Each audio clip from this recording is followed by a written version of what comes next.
morning, boys and girls. It's Rolo here. Welcome back to school after the half-term break. I hope that you all had a really lovely holiday. Well, I'm here to help Miss Foley out with today's assembly.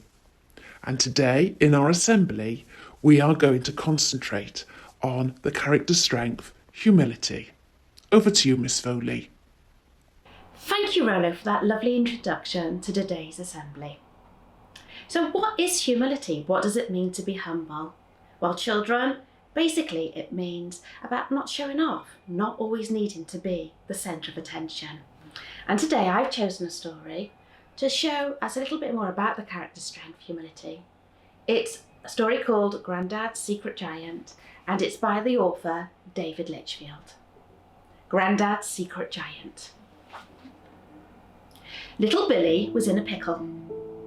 "Grandad," he said, "we've been painting the town mural all day, but we just can't finish it.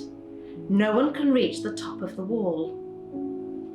"Don't worry," said Grandad. "I know just the chap who can help." "He has hands the size of tables," Grandad continued, "legs as long as drain pipes, and feet as big as rowing boats. Do you know who I mean?" "The secret giant," Billy gasped. "You've told me about him 1,000 times, Grandad. You're making it up."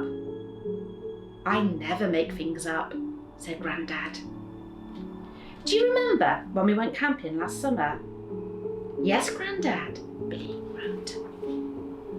"The giant was there, watching over us, making sure that we kept safe." "And do you remember when the town clock was broken?" "Yes, Grandad," Billy mumbled. "It was a giant who fixed it," said Grandad. "And do you remember when our boat got caught in the storm?" "Yes, Grandad," Billy sighed. "It was a giant who pulled us safely to shore." "But that's impossible, Grandad," Billy said. "I didn't see a giant." "Maybe you weren't looking hard enough," Grandad replied. "And that's not all the giant's done. He also stopped the big oak from falling in the wind, helped the cars cross the bridge when part of it fell down, caught your kite before it blew away, and rescued Murphy when he got stuck on the roof. The giant does all these things for our town, quietly and without making a fuss, and nobody knows except for me. You don't get to my age without sharp eyes."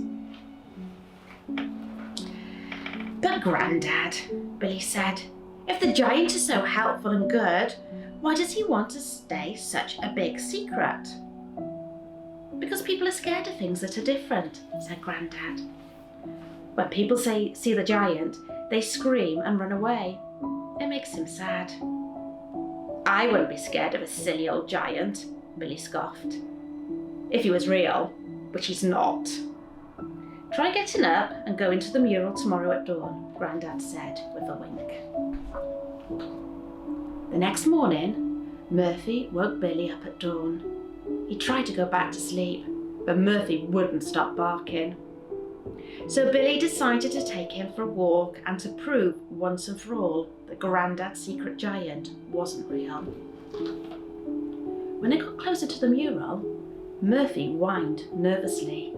"Don't be daft, boy," said Billy as they turned the corner. "There's no such thing as a giant! He was real, he was humongous, and he was terrifying." Billy ran away as fast as he could. But then he had a thought.